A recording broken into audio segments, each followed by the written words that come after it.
Eh ben l'Algérie, impressionnant.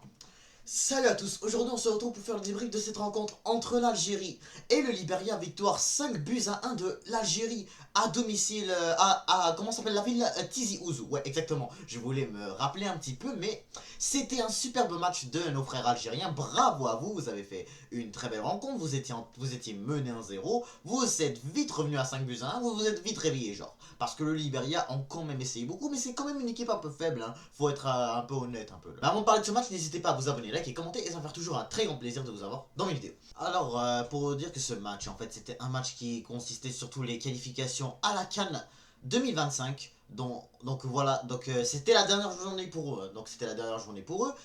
Ils ont gagné 5 buts à 1 tout comme face au Togo l'autre jour.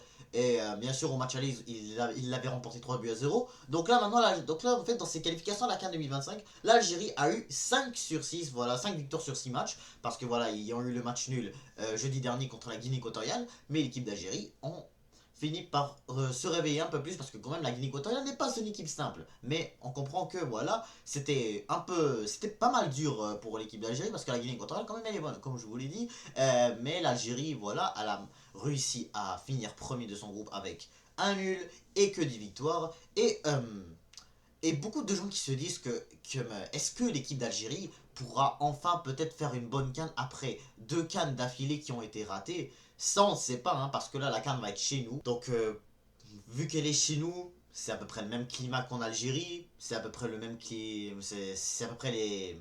Non, peut-être pas les mêmes terrains, mais voilà, ça peut être au moins le même climat, parce que quand même, hein, on voit qu'en Afrique, voilà, les terrains sont pas toujours de la même chose, mais en tout cas, cette équipe d'Algérie qui ont fait déjà 2 cannes qui ont été ratées, donc là, ça veut dire que ça sera le temps de revenir, hein. Et pour moi, hein, je peux dire tout de suite qu'en 2024, c'était pour moi ce match-là, là, c'était pour moi le meilleur match de la part de Pektovic. Voilà, leur nouveau entraîneur, Pektovic ou Petkovic, peu importe, je me mélange tout le temps avec son nom. Mais ce que je vois de cette équipe d'Algérie, c'est que vraiment, comme le Maroc, voilà, ils ont aussi quand même des très très bons remplaçants. Et on en parlera maintenant. Alors, Gendouzi, on va parler d'abord de l'équipe. On va commencer par leur gardien, Gendouzi, qui a été pour moi, enfin, qui n'a pas vraiment fait grand chose. Parce que, quand même, voilà, il faut dire qu'en même temps, le but du Liberia a été quand même une superbe volée très puissante. Mais aussi, cette équipe du Liberia aussi, faut dire que elle a vraiment été pas très efficace aussi, hein. Parce qu'il y a eu quand même une très bonne occasion dans qui était face à face au but, mais le joueur ne l'a pas cadré. Aïssa Mendy, c'est le joueur qui a fait l'égalisation pour passer à la défense.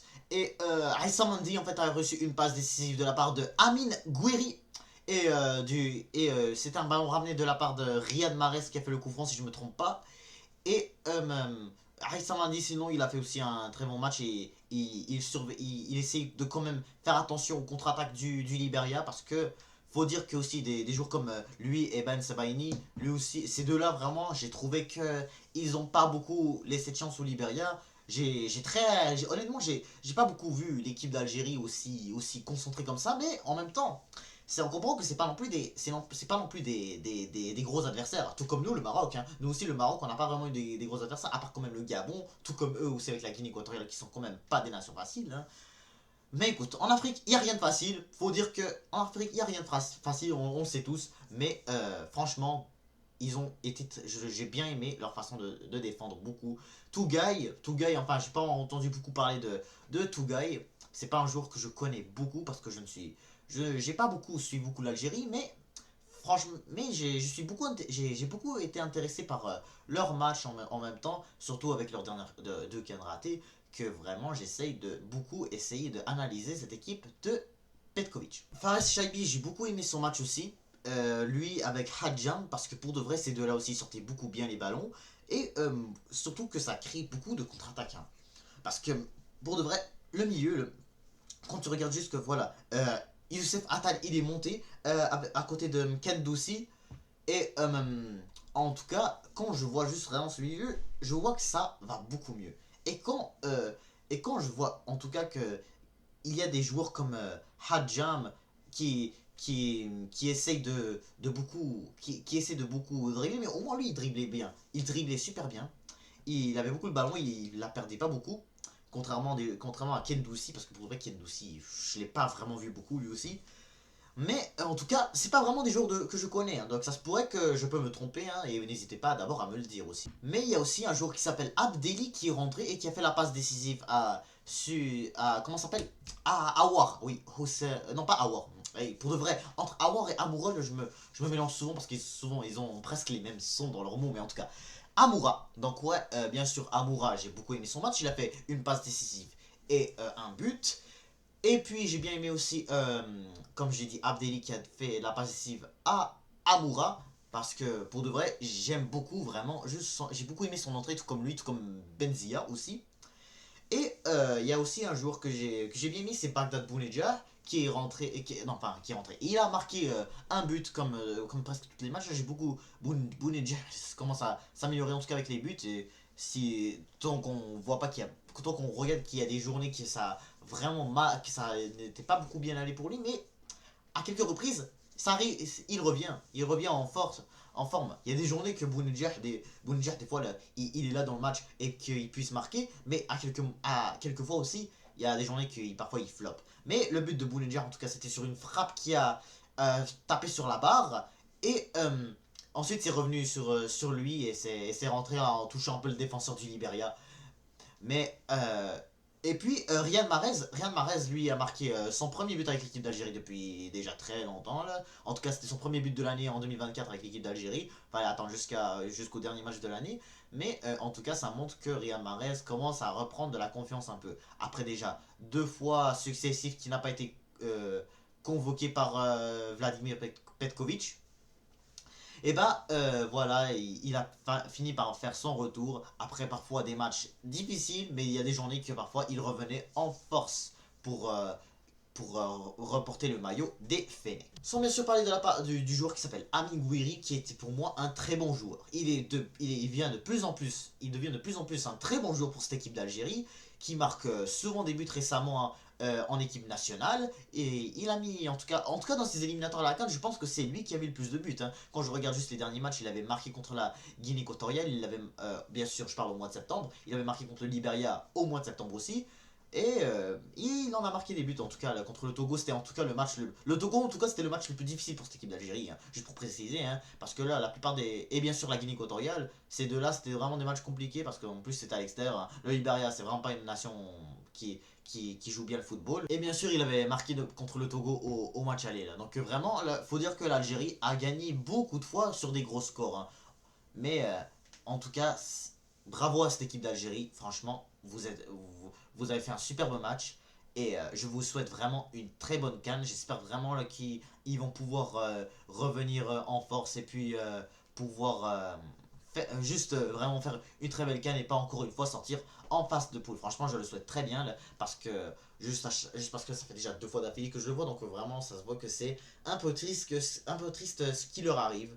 Mais sinon, pour revenir un peu à ce qui pourrait leur arriver, parce que là maintenant, là, ils ont fini maintenant premier de leur groupe pour se qualifier à la CAN. Ça par contre, ils l'ont fait souvent. Hein. Parce que même la dernière fois, ils ont fini avec que des victoires et un nul. Et ils n'ont pas passé les poules. Par la suite à la CAN, ils n'ont pas passé les poules. Mais ce qu'on sait, c'est qu'en 2023, ils étaient pas battables juste avant de jouer la CAN. Ce qui était vraiment impressionnant pour moi. Je voyais déjà l'Algérie revenir. Mais là maintenant, en 2024, franchement, je vois vraiment pas comment l'Algérie ne pourrait pas passer les poules. Surtout que vraiment, je dis pas ça parce que je suis marocain, mais je pense que le Maroc a quand même les meilleurs terrains du continent africain. Surtout que voilà, c'est nous qui organisons la CAN 2025, donc c'est pas pour rien. Mais ce que je veux dire aussi, c'est que surtout, nous, on a le même climat que l'Algérie. Et que je voyais beaucoup que récemment, cette équipe d'Algérie vraiment donnait beaucoup d'excuses en disant que il fait trop chaud et tout, etc. Et tout. Et je comprends cette excuse, hein, parce que c'est vrai que jouer en tout cas dans la chaleur, humidité, là, surtout en hiver, dans ces pays-là de Côte d'Ivoire, Cameroun, etc., là, c'est pas évident. C'est vraiment pas évident. C'est pas comme jouer au Maroc, voilà, c'est à peu près le même climat que chez vous. Donc eux, vraiment, ils devraient avoir pas de problème. Hein. Donc franchement, cette équipe d'Algérie m'a impressionné. Et je peux dire que vraiment, j'ai vu beaucoup de belles connexions. Quand je parle, exemple, de Abdelli et de Bounedjah avec Gouiri. Bounedjah et Gouiri, franchement, j'ai vu une très belle entente. Mahrez aussi, vraiment, j'ai Mahrez et Gouiri. Donc vraiment, je sens que ça peut être une attaque incroyable, une très belle attaque. Hein. Quand je repense à Belaïli, des fois, qui était vraiment faible. dans le temps, là, enfin avant, là, juste genre lors de la CAN ou à quelques reprises quand je le voyais avec l'équipe d'Algérie, c'était dur un peu. Mais Benrahma aussi, j'ai oublié de parler de Benrahma, mais en tout cas Benrahma aussi, il n'a pas vraiment fait grand chose, mais Benrahma aussi a super bien joué. Je trouve c'est toujours un bon joueur Benrahma. Hein. Je peux le dire tout de suite, hein. Surtout quand Ben Madi vraiment lui enlève de la liste à chaque fois. Je trouve ça vraiment honteux pour un bon joueur comme lui là. Donc vraiment, franchement, bravo à l'Algérie. Hein. C'était vraiment un superbe match. Mais en tout cas, voilà, comme je dis, c'est en tout cas les qualifications à la CAN. Donc c'est sûr que vraiment que tu te qualifies que tu te qualifies pas à la CAN comme le Ghana, ce qu'on va en parler dans une autre vidéo. Tu te qualifies pas à la CAN, bah c'est juste honteux. Vraiment, c'est juste honteux que tu arrives pas à faire ça. Mais en tout cas, c'est sûr que vraiment se qualifier à la CAN, c'est pas vraiment un défi trop difficile. Même si que en Afrique, en tout cas, on va pas parler. Il n'y a rien de facile en Afrique, ça on le sait. Mais c'était quand même un groupe abordable pour cette équipe d'Algérie, contrairement à l'Égypte qui avait en tout cas le groupe de la mort. Mais l'Algérie, elle a fini son groupe avec 16 points. Donc franchement, bravo, félicitations. Mérité, vraiment mérité, parce que vraiment, ils ont été vraiment bons dans leur groupe. Donc là, vraiment, c'est sûr que c'est pas du tout des nations difficiles à affronter. En tout cas, pas très difficile, hein, parce que quand même, tu as réussi à faire 0-0 contre une belle équipe de Guinée équatoriale qui a fait match nul, qui a fait match nul à domicile, voilà, enfin dans leur terrain à eux. Donc on comprend que la Guinée équatoriale, c'est pas une équipe simple, je le rappelle encore une fois.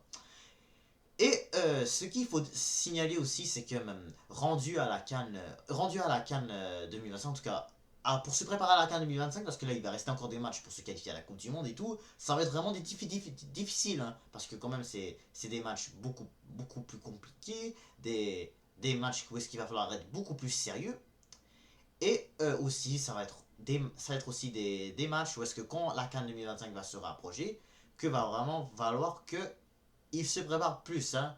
Ce que je raconte et tout, c'est pas juste pour l'Algérie, c'est pour toutes les nations. Mais si l'Algérie aimerait vraiment aimerait surtout redevenir assez bonne, il faut surtout vraiment qu'il faut agir de la même manière de comment ils l'ont agi dans ces qualifications. Il faut que l'envie, elle soit là. C'est ça l'importance quand tu veux jouer une Coupe d'Afrique. C'est vraiment de la motivation et que surtout que tu n'aies pas peur en tout cas. Là, il ne faut pas vraiment juste jouer comme ça, comme si tu es faible, hein, mettons là. Mais en tout cas, là, je suis certain que, comme je l'ai dit tout à l'heure, que tu es vraiment au Maroc, on est voisins, voilà, que les Algériens vont pouvoir avoir leurs supporters dans leur terrain, en tout cas, là, sans parler beaucoup de la politique, parce que voilà, j'entends que voilà, les Marocains vont pas laisser les Algériens rentrer. Ça, par contre, j'y crois pas à ça. Hein. On va laisser tout le monde rentrer chez nous, tous les peuples de l'Afrique, des pays qualifiés rentrer chez nous, et que surtout les Algériens sont surtout nos voisins, donc vraiment ils vont pouvoir avoir beaucoup de supporters chez nous en tout cas. Donc ils vont pouvoir avoir surtout beaucoup de supporters qui vont pouvoir se déplacer au Maroc et supporter leur équipe. Et surtout, comme j'ai dit tout à l'heure, c'est à peu près le même climat. Donc vraiment que tu joues au Maroc, c'est comme si tu joues en Algérie, hein, mettons-le. C'est à peu près la même chose. Hein. Mais bref, c'est la fin de cet débrief. N'hésitez pas à vous abonner, liker, commenter, et je vous dis à toutes.